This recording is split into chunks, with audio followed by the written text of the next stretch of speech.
بسم الله الرحمن الرحيم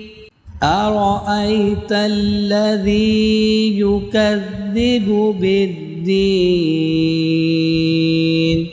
فذلك الذي يدع اليتيم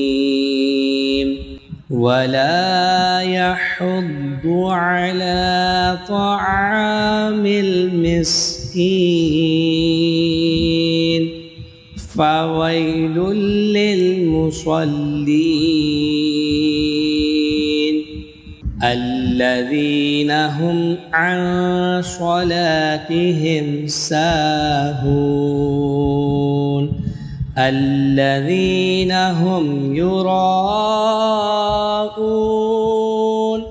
ويمنعون الماء